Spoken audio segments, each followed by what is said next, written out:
Hello and welcome to Analog Insights. In today's episode, I'm taking a closer look at a classic lens that Leica had in its lineup for over 40 years. And that is the Leica Summilux 50mm pre-spherical, a 7 elements and 5 groups designed by the legendary designer Dr. Walter Mandler.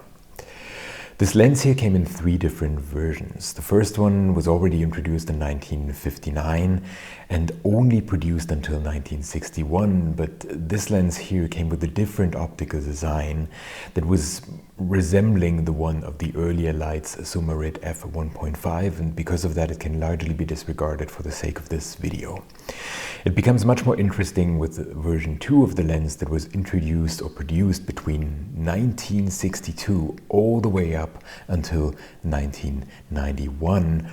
And this one has a classic characteristic optical design and is famous for the kind of rendering it produces. It is a very nice compromise between sharpness, a wide open aperture, and deliberately uncorrected spherical aberrations. It comes with a minimum focusing distance of 1 meter and a 43mm filter size. The third iteration of the lens was produced between 1992 and all the way up until 2004, and this is why the entire production run was so long. It comes with the same optical design but some slight improvements in terms of how it was produced and also in terms of its usability. So here you suddenly have a 0.7 meters minimum focusing distance, which is of course quite a benefit. And you also have a slightly larger 46mm filter size, and most importantly, a convenient built-in telescoping lens hood. So there's no need to attach a lens hood, but there's already one built in. And as mentioned, it has the same optical design, but it was slightly manufactured differently and designed differently. The Leica store here in Munich had this version 2 here that I'm reviewing, a late version 2 from 1989 on sale. And for me, this lens was always kind of a holy grail lens. And when I saw it, I kind of jumped at the opportunity, reached out to them, and they were kind enough to give it to me on loan for a recent trip to New York City to basically take the lens through its paces first, make up my mind, and then decide whether to purchase it or not. And surprisingly, also to myself, I decided against purchasing it. And this is what I think makes this video interesting, because I'm not only looking at it from the perspective of someone who really cherishes this lens and the results it produces, but also had saw some disadvantages, and looking at it in comparison to lenses that I already owned, I decided against making that purchase. I shot the lens paired with my Leica M6, which I think is a very nice period correct setup. It fits perfectly from a visual perspective, and I shot it with some APX 100, APX 400, Kodak Actor 100, Kodak Portra 160, and then also one of my favorite film stocks, Ilford FP4. As always, the films were developed and scanned by my trusted on-film lab in Frankfurt, and I can't wait to share the results here with you, take a closer look at the optical qualities of this lens, discuss its benefits, but also some of its weaknesses and potential downsides, and why eventually I decided against purchasing it. Let's dive in there.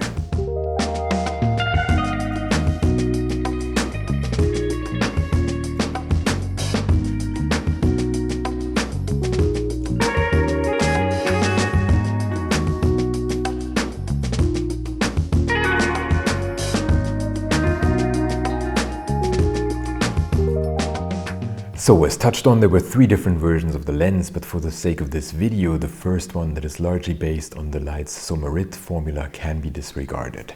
What is really interesting for us here is the legendary unique optical formula that creates this characteristic rendering that the Leica Summilux is famous for, and that is the reason why for so many people, and including myself for quite a while, this was a holy grail lens, or is a holy grail lens.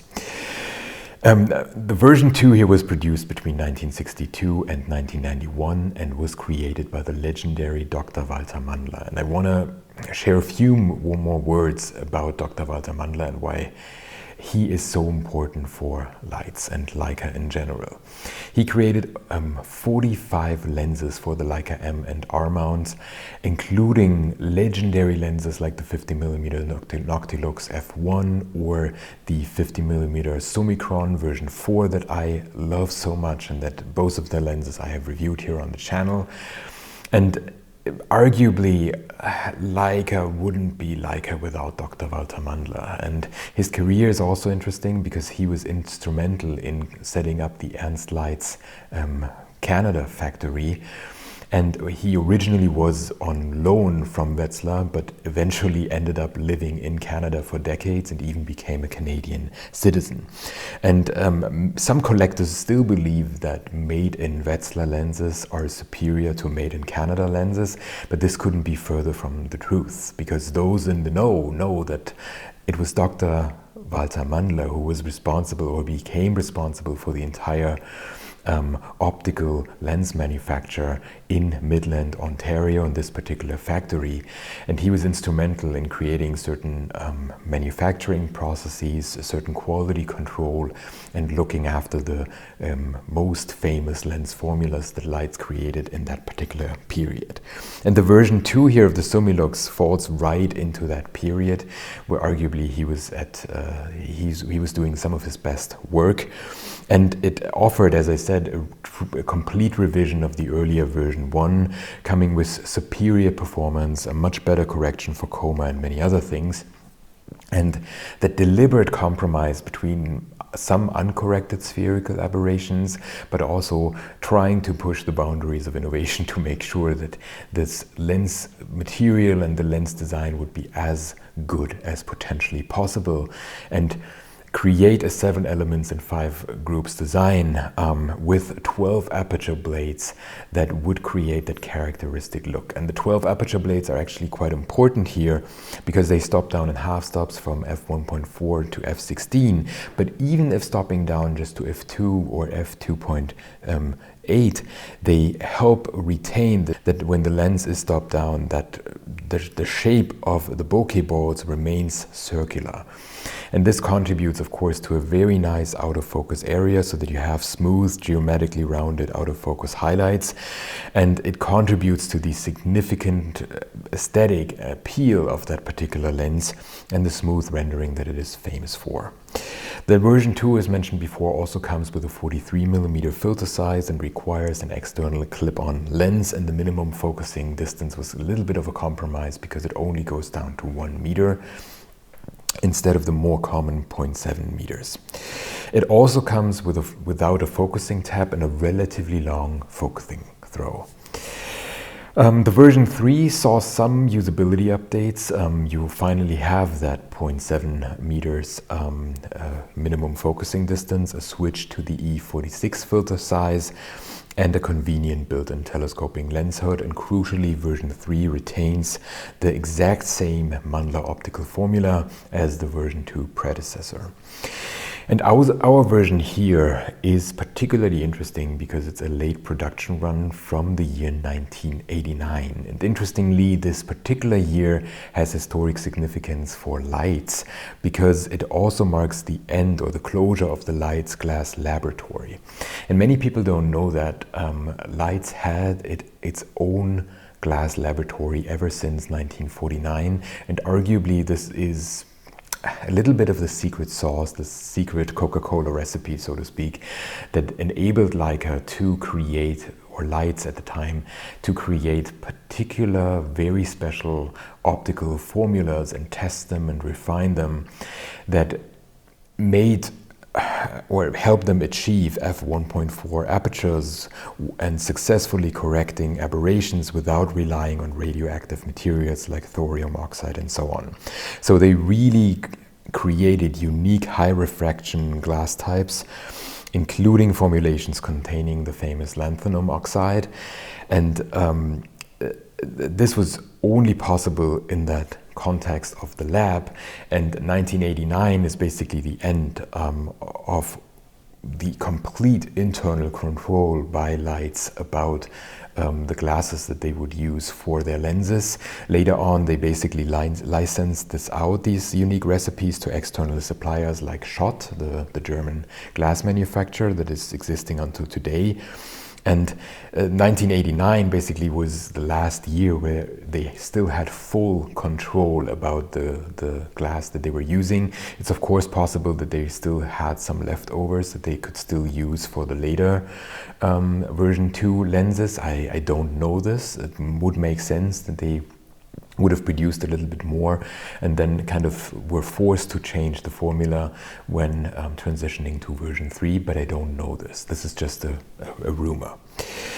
However, this use of high quality, high refraction glasses incorporating lanthanum oxide also came with a downside from a mechanical vulnerability perspective, because these lenses are softer than the traditional crown or flint glasses, the conventional ones that are often used for lenses as well.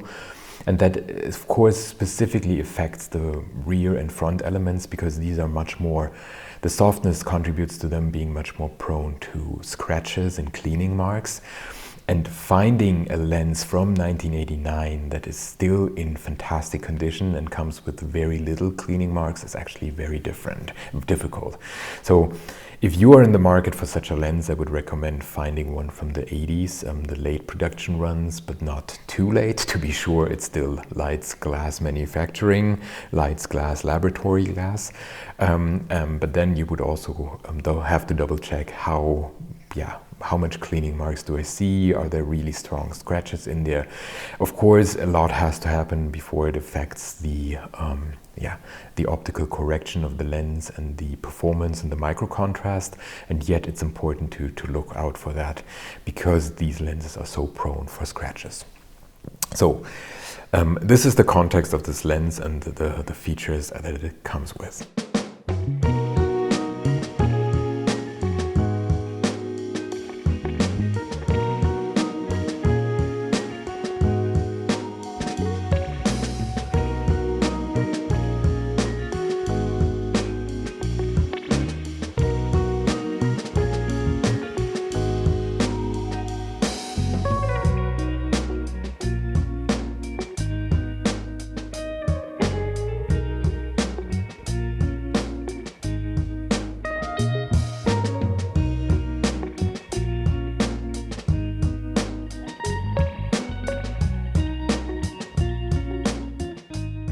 So what about the optical performance and results?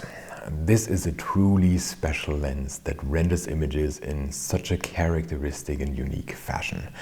What makes the Summilux stand out to me is not the technical perfection, but a calibrated compromise between aberrations and corrections. And I completely get the hype and completely understand why so many Leica shooters and collectors are hunting this particular lens.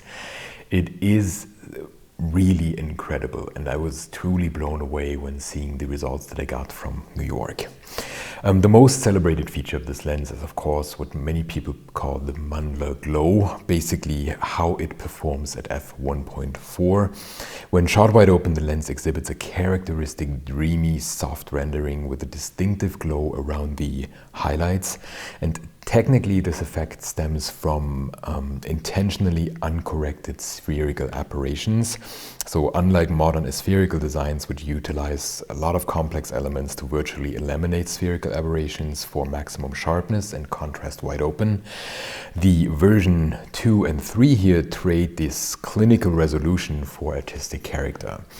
And this central sharpness is sharp enough for portrait subjects, but the overall contrast is of course lower than the contemporary optics. So if you would get a modern Summilux spherical, you get a lot more contrast and a lot more sharpness. And here you basically get that classic look, for lack of a better word. But let it be stated on the record, there are plenty of other lenses that try to aim for a similarly nice compromise, but arguably the Leica Summilux is one of the few that really manage a perfectly fine-tuned compromise between a good sharpness, a solid micro contrast, and yet some spherical aberrations that give it this characteristic dreamy look and that Mandler glow. As a result of all this, the lens also creates a wonderful bokeh, and how it renders out of focus areas really, really draws you in. It's this buttery smooth bokeh that many people speak about. It delivers a non-distracting natural background to my eyes and draws you into the image, and it doesn't produce these harsh or irritating effects that you sometimes see with other lenses. This, at least to me, gives the images a certain sense of three-dimensionality and depth, and it is ideal for shooting portraits. Unfortunately, I didn't get a chance in New York City to actually shoot portraits, but instead I had some of the street shots that kind of give you a hint at how it would perform in a portrait situation.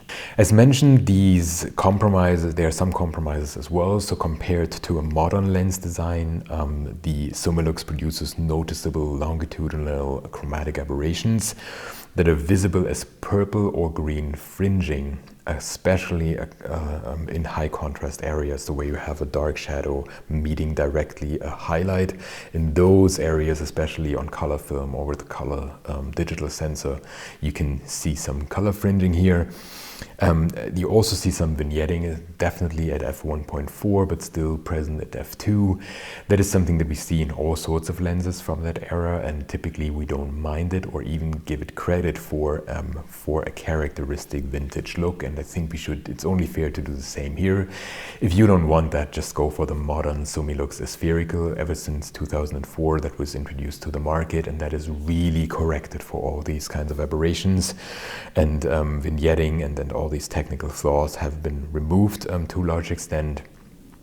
But an important structural detail in the 7 elements and 5 groups design is that there is the cementing between elements 2 and 3. That cemented couplet is also the most common source of internal issues when it comes to balsam separation and similar problems. Typically you see that right here, and this is the only weakness from a technical standpoint that this lens has. It's not very common, but it can happen. Also important to mention is that by the late 1980s, this lens here, so this version 2, had highly developed multi-coatings for its time. So it implemented a lot of features and multi-coatings to reduce internal flaring and reflections and ghosting and these kinds of effects. Again, if you force it and really shoot directly into the sun, you can still see it, but given the context of its time, it was a well-performing lens. And again, if you don't want that, there are modern alternatives that don't exhibit these problems, but of course they also contribute to the characteristic of this lens and the aesthetic that this lens is famous for. It took me a little bit of a while, but then I realized this lens and how it looks reminds me of the 50mm Folklander f1.5 Nocton that I had reviewed years ago on this channel, and that I still have in my lens collection and still cherish, precisely for the same reasons as I would cherish the Summilux here. A characteristic classic look that is a nice compromise of corrections and uncorrected spherical aberrations. And if you don't want to spend €2,000, I would encourage you to take a look in that direction as well. I think there is a version 2 by now of that Nocton, but I reviewed version 1 and have that in my collection, and I can highly recommend taking a look at it. It's a very nice alternative to the Summilux. Of course, it doesn't have a Leica name on it, but it is still a very, very nice lens that comes with a good compromise of correction and certain glow and feeling.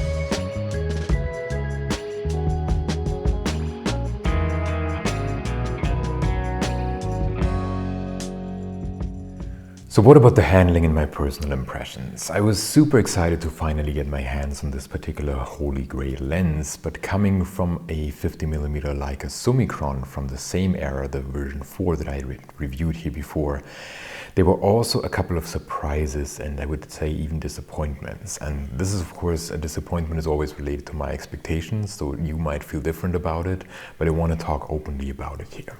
But let's start with the positive sides. At first, I was really surprised by the small size of the lens, given that it has a full stop more than my Summicron and f1.4. It didn't feel particularly large, heavy or bulky, and it perfectly fits on a Leica M6 or the Leica M4 from that era.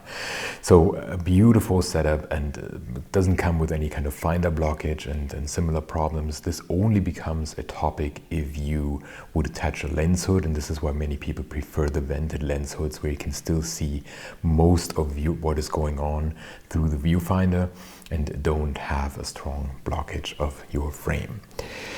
The aperture clicks on my copy were really smooth and give you a clean and concrete feedback. I even found them a little bit hard to turn, so there was a little bit too much resistance for my taste. But this again can be related to my copy. The biggest issue that I had was the long focusing throw in combination with the lack of a focusing tab. Personally, I'm very fond of having a focusing tab because it enables me to develop muscle memory for specific focusing distances. And this is what I hands down love about my 50mm Summicron, that I can just know by heart where to focus roughly and then do the fine-tuning quickly in the viewfinder, and that's it, and take the shot. And here in the contrast with the Summilux, I often found myself turning and sometimes even missing important scenes or moments because I was still kind of busy focusing that lens. And this was the true deal breaker for me. It might have been different with a focusing tab, but then also the focusing throw is so long that it might be weird or difficult to use a focusing tab on it. I get that. I also understand there are accessories that you can purchase to kind of add to that. Just looking at the plain lens and as it is, this was throwing me off. Having such a long focusing throw and no ability to develop muscle memory. And apparently the focusing mechanism can also become stiff over time, which is an indication that the lens would require a CLA, and in my case it was also a little bit stiff, so I was kind of hesitant to making a purchase, in part because of that. Now the big question is, of course, whether to go for version 2 and version 3, knowing that they exhibit the same optical qualities. I only tested version 2, so I cannot say much about the handling of version 3. But what came out in my research is something that is crucial, and that is that version 3 is the one that exhibits a apparently catastrophic and irreversible problem if it is exposed to too much UV light, to too much sunlight basically. In that case, it can happen that the specialized UV cured glue or epoxy binder that is used in its construction clouds over. And this UV glue clouding is often considered irreversible because the bonded elements are so difficult and impossible to separate and clean without damaging the glass. So while the version 2 here can exhibit some balsam separation and haze, as I've mentioned, in that particular area, especially between the cemented coupled. This is a problem that can be rectified and is fixable, so to speak, but in the case of the version 3, it apparently can happen to you that you have an irreversible problem that immediately renders a €2,000 lens basically worthless. And this was for me a huge issue, why I would say if I have the option between version 3 and version 2, I would always opt for version 2, despite the fact that of course I definitely prefer having a built-in lens hood, and I definitely prefer the 0.7 meters minimum focusing distance, because this was another downside and nuisance to me. Having 1 meter minimum focusing distance, especially with a lens that performs so well for shooting portraits, I felt this is a major downside, and I repeatedly found myself having to step a little bit back when taking my street shots in New York and not being able to frame the object of interest in the way, the subject that I had at hand, in the way that I wanted to frame it.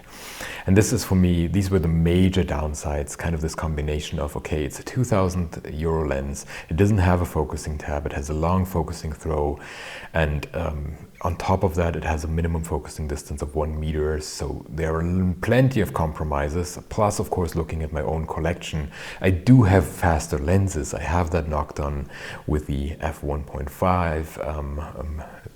widest open aperture, and a similar characteristic. I do have a Summicron that I love and typically is my default lens. So why on earth would I spend so much money just to introduce the Summilux into my collection? And yet, to be fair, if you have no lens collection at all so far and you're just starting out, then the 50mm Summilux can certainly be your only lens in the collection. It can be a fantastic lens to have. So this is my personal take on it. This is my combination, my unique combination of preferences and needs and what I already have in my collection that's helped me steer away from that particular purchase. It might be different for you, but for me, these were deal breakers. Just looking at the optical results, this is one of the finest lenses that I've ever shot with, and I get the hype and I understand why so many people love it so dearly.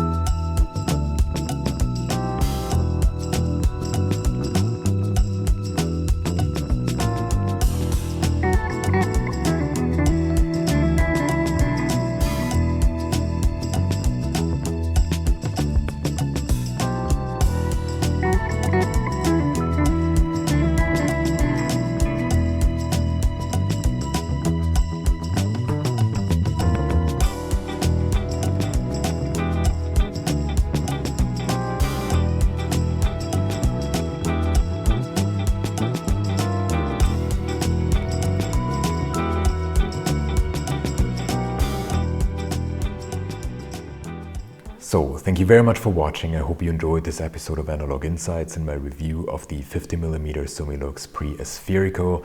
It is a fantastic lens. I get the hype. I understand why so many people are seeking that particular look and want to have that lens in their collection. I get it. It doesn't fit my collection. It would be I cannot justify that particular purchase, and as I said, there were too many things kind of putting me off in terms of the long focusing throw, the lack of a focus tab, and especially with my copy, a little bit of a stiff focusing as well. And then hearing about the version 2 and version 3, I would never opt for the version 3 if it can potentially develop that particular UV glue problem that would render it basically worthless overnight. So if you are in the market, I would recommend going for a version 2, a late one, just like the one that we had here. Purchasing it from an official Leica store for 2,000 euros gives you I think a guarantee. They take it back, they repair it for you if something happens with it within 12 or 24 months or so. So it's always a little bit more expensive, but you also get some value out of it, some kind of guarantee that makes it more interesting.